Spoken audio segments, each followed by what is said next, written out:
نحمده ونصلي على رسوله الكريم أما بعد أعوذ بالله من الشيطان الرجيم بسم الله الرحمن الرحيم بل هو قرآن مجيد في لوح محفوظ صدق الله العظيم۔ آج ہم قرآن کریم کے شان نزول کے حوالے سے بات کریں گے۔ قرآن کریم دراصل کلام الہی ہے، اس لیے اول سے لوح محفوظ میں موجود ہے۔ قرآن کریم کا ارشاد ہے کہ بل ہوا قرآن مجید فی لوح محفوظ، بلکہ یہ قرآن مجید ہے، لوح محفوظ میں ہے۔ پھر لوح محفوظ سے اس کا جو نزول ہوا وہ آسمان دنیا کے بیت عزت میں نازل کر دیا گیا پہلی دفعہ۔ بیت عزت جسے بیت المعمور بھی کہتے ہیں، یہ بیت اللہ شریف کے محاذات میں آسمانوں پر فرشتوں کی عبادت گاہ ہے، اور یہ نزول لیلۃ القدر میں ہوا تھا۔ پھر اس کے بعد دوسری مرتبہ حضور اکرم صلی اللہ علیہ وسلم پر تھوڑا تھوڑا کر کے ضرورت کے حساب سے نازل کیا گیا، تو پھر اس کی تکمیل ہوئی 23 سال کے اندر، یعنی پورے 23 سال اس میں لگے۔ یہ نزول قرآن کی یہ دو صورتیں خود قرآن کریم کے انداز بیان سے بھی واضح ہے۔ اس کے علاوہ حضرت عبداللہ بن عباس رضی اللہ تعالیٰ عنہ سے بھی متعدد روایتیں نقل ہے، جن کا خلاصہ یہی ہے کہ قرآن کریم کا پہلا نزول آسمان دنیا پر ہوا، اور دوسرا نزول بتدریج حضرت صلی اللہ علیہ وسلم پر ہوا۔ قرآن کریم کو پہلی مرتبہ آسمان دنیا پر نازل کرنے کی حکمت امام ابو شامہ رحمۃ اللہ علیہ نے یہ بیان کی ہے کہ اس سے قرآن کریم کی رفعت شان مقصود تھا، کہ قرآن کریم یہ ایک شان والی کتاب ہے اور یہ اہل زمین کے ہدایت کے لیے اتاری جائے گی۔ اس کے علاوہ شیخ زرقانی رحمۃ اللہ علیہ نے اس میں یہ بھی نکتہ بیان کیا ہے کہ اس طرح 2 مرتبہ اتارنے سے یہ بھی جتانا مقصود تھا کہ یہ کتاب ہر شک و شبہ سے بالاتر ہے، اور آن حضرت صلی اللہ علیہ وسلم کے قلب مبارک کے علاوہ یہ 2 جگہ اور بھی محفوظ ہے، ایک لوح محفوظ میں، دوسرا جو نسخہ ہے وہ بیت عزت میں۔ اس پر تقریباً اتفاق ہے کہ قرآن کریم کا جو دوسرا تدریجی نزول حضرت صلی اللہ علیہ وسلم کے قلب مبارک پر ہوا، اس کا آغاز اس وقت ہوا جب آپ کی عمر مبارک 40 سال تھی۔ اس نزول کی ابتدا بھی صحیح قول کے مطابق لیلۃ القدر میں ہوئی ہے، اور یہی وہ تاریخ تھی جس میں یعنی چند سال کے بعد غزوہ بدر بھی پیش آیا تھا۔ لیکن یہ رمضان کی کون سی تاریخ تھی، اس کے بارے میں اختلاف ہے۔ بعض روایت میں ہے کہ رمضان کی 17ویں تاریخ تھی، بعضی میں ہے کہ 19ویں تھی، اور بعضی میں ہے کہ یہ رمضان کی 27ویں شب تھی۔ اسی طرح جو سب سے پہلی جو آیاتیں نازل ہوئی ہے، تو اس کے بارے میں بھی یہ ہے کہ وہ سورۃ علق کی ابتدائی آیات ہے، اور اس میں صحیح بخاری میں حضرت عائشہ رضی اللہ تعالیٰ عنہ کا واقعہ اور ان کے طرف سے حدیث بھی اس بارے میں موجود ہے، اور اس حدیث کا خلاصہ یہ ہے کہ آپ صلی اللہ علیہ وسلم غار حرا میں موجود تھے، اور آپ کے پاس اللہ تعالیٰ کے جانب سے فرشتہ آیا، اور پھر ایک مرتبہ حضور اکرم صلی اللہ علیہ وسلم نے فرمایا کہ ما انا بقاری، کہ میں نہیں پڑھ سکتا، پھر دوسری مرتبہ، پھر تیسری مرتبہ، اور پھر کہا کہ اقرا، تو اس کے جواب میں پھر نبی علیہ السلام نے وہ جو آیتیں ہیں وہ فرشتے نے پڑھی، اور پھر جبرائیل علیہ السلام نے پڑھی، اور پھر حضور اکرم صلی اللہ علیہ وسلم نے پڑھی اقرا بسم ربک الذی خلق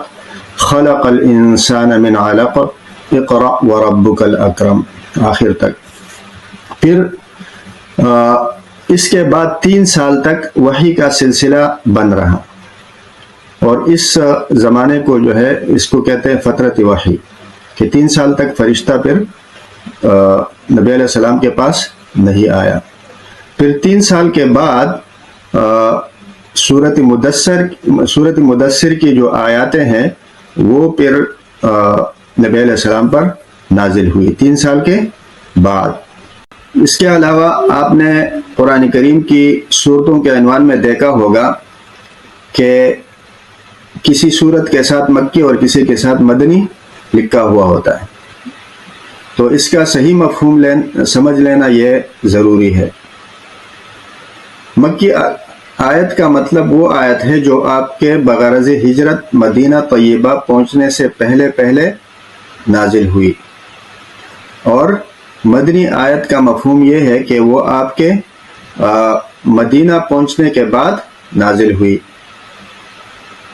تو جیسے کہ شہر مکہ میں اگر کوئی آیت نازل ہوئی ہے لیکن ہجرت سے پہلے نازل ہو چکی تھی، چاہے وہ مینا میں ہو، چاہے عرفات میں ہو، چاہے وہ سفر معراج میں ہو، یہاں تک کہ سفر ہجرت میں بھی اس کے دوران بھی اگر کوئی آیتیں نازل ہوئی ہے تو وہ ساری کی ساری آیتیں مکی ہے۔ اسی طرح ہجرت کے بعد جو بھی قرآن کریم کی آیتیں نازل ہوئی، چاہے سفر میں بھی، اس لیے کہ آپ صلی اللہ علیہ وسلم نے مدینہ منورہ سے سینکڑوں میل دور سفر بھی کیے اور وہاں بھی مختلف مقامات پہ تشریف لے کے گئے، تو ان مقامات پر نازل ہونے والی آیتیں وہ بھی مدنی کہلاتی ہے، یہاں تک کہ ان آیاتوں کو بھی جو فتح مکہ یا غزوہ حدیبیہ کے موقع پر خاص شہر مکہ یا اس کے مضافات میں بھی اگر نازل ہوئی ہے، لیکن چونکہ وہ ہجرت کے بعد ہے تو ان کو مدنی آیاتیں کہتے ہیں۔ لیکن بعض مرتبہ ایسا بھی ہوا ہے کہ پوری کی صورت مکی ہے یا مدنی ہے، لیکن ان میں چند آیاتیں جو ہے وہ یا مکی یا مدنی ہیں،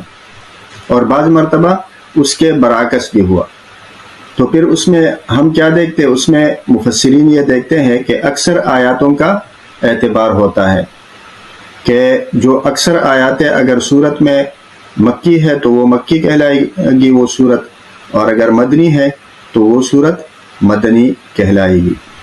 اور مفسرین نے مکی اور مدنی صورتوں کی بعض خصوصیات بھی بیان کی ہے کہ ہر وہ صورت جس میں لفظ کلہ آیا ہے تو وہ مکی ہے، اسی طرح ہر وہ صورت جس میں کوئی سجدے کی آیات ہے تو وہ یعنی حنفی مسلک کے مطابق تو وہ مکی ہے۔ اسی طرح سورہ بقرہ کے سوا ہر وہ صورت جس میں آدم علیہ السلام کا واقعہ جو ہے وہ مذکور ہے تو وہ مکی ہے۔ اسی طرح ہر وہ صورت جس میں جہاد کی اجازت ہے یا جہاد کے احکام مذکور ہے تو وہ مدنی ہے۔ ہر وہ آیت جس میں منافقوں کا ذکر آیا ہے تو وہ مدنی ہے۔ اور بعض حالات ایسے بھی ہے کہ کبھی کبھی ان کے خلاف بھی ہو جاتا ہے، مثلا مکی صورتوں میں یا ایھا الناس یہ ان الفاظ سے خطاب ہوتا ہے، اور مدنی صورتوں میں یا ایھا الذین آمنوا سے، لیکن کبھی اس کے خلاف بھی ہو سکتا ہے۔ اسی طرح مکی آیتیں اور صورتیں عموماً چھوٹی چھوٹی ہوتی ہے اور مختصر ہوتی ہے، اور مدنی آیات اور مدنی صورتیں وہ طویل اور مفصل ہوتی ہے۔ اسی طرح مکی صورتیں زیادہ تر توحید و رسالت اور آخرت کے اثبات و حشر و نشر کے منظر کشی کرتے ہیں، اور حضرت صلی اللہ علیہ وسلم کو صبر اور تسلی کی تلقین کرتے ہیں، اور پچھلی امتوں کے واقعات پر مشتمل ہوتی ہے، اور ان میں احکام اور قوانین وہ کم بیان ہوتے ہیں، برخلاف مدنی صورتوں کے کہ مدنی صورتوں میں خاندانی اور تمدنی قوانین اور جہاد اور قتال کے احکام اور حدود اور فرائض یہ بیان ہوتے ہیں۔ مکی صورتوں میں زیادہ تر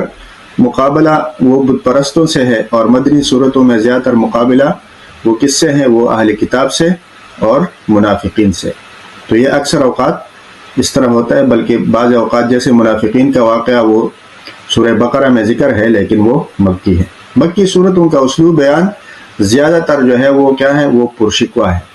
اس میں تشبیہات اور مثالیں زیادہ ہیں، اور ذخیرہ الفاظ اس میں بہت وسیع ہے۔ اس کے برخلاف مدنی صورتوں کا جو انداز ہے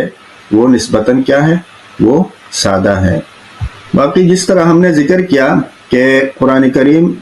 تھوڑا تھوڑا کر کے تقریباً 23 سال میں اتارا گیا، اور بعض اوقات جبرائیل علیہ السلام ایک چھوٹی سی آیت بھی لے کر تشریف لاتے تھے۔ تو یہ جو تھوڑا تھوڑا کر کے نازل کیا گیا، یہ سوال مشرکین عرب نے حضور صلی اللہ علیہ وسلم سے کیا تھا، تو اس کے بارے میں جواب جو ہے وہ قرآن کریم نے دیا ہے۔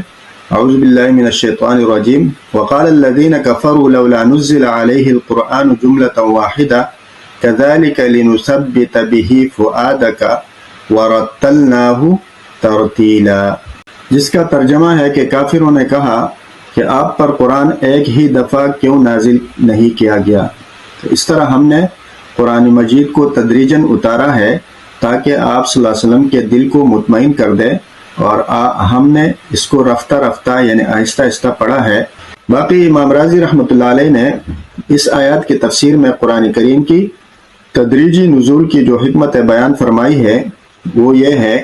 کہ حضرت صلی اللہ علیہ وسلم چونکہ امی تھے، لکھتے پڑھتے نہیں تھے، اس لیے اگر سارا قرآن کریم ایک مرتبہ نازل ہو گیا ہوتا تو پھر اس کا یاد رکھنا بہت زیادہ دشوار ہوتا۔ اس کے برخلاف حضرت موسیٰ علیہ السلام لکھنا پڑھنا جانتے تھے، اس لیے ان پر تورات ایک ہی مرتبہ نازل کر دی گئی تھی۔ اور دوسری بات یہ ہے کہ اگر پورا قرآن کریم ایک دفعہ نازل ہو جاتا، مثلا ایک دفعہ نازل ہو جاتا تو تمام احکام کی پابندی فوراً لازم ہو جاتی، اور یہ اس حکیمانہ تدریج کے خلاف ہوتا جو شریعت محمدی صلی اللہ علیہ وسلم میں ملحوظ رہی ہے۔ تیسری بات یہ ہے کہ حضرت صلی اللہ علیہ وسلم کو اپنی قوم کی طرف سے ہر روز نئی نئی اذیتیں برداشت کرنی پڑتی تھی۔ جبرائیل علیہ السلام کا بار بار قرآن کریم لے کر آنا ان اذیتوں کے مقابلے کو آسان بنا دیتا تھا، اور آپ صلی اللہ علیہ وسلم کی تقویت قلب کا سبب بنتا تھا۔ چوتھی وجہ اس کی یہ ہو سکتی ہے اور حکمت کہ قرآن کریم کا ایک بڑا حصہ لوگوں کے سوالات کے جواب اور مختلف واقعات سے متعلق ہے، اس لیے ان آیاتوں کا نزول اسی وقت مناسب تھا جس وقت سوالات کیے گئے یا وہ واقعات پیش آئے۔ قرآن کریم کی آیاتیں دو قسم پر ہیں، ایک تو وہ آیاتیں ہیں جو اللہ تعالیٰ نے خود نازل فرمائی ہے، کوئی خاص واقعہ یا کسی کا سوال کا جواب وہ نہیں ہے، اور دوسری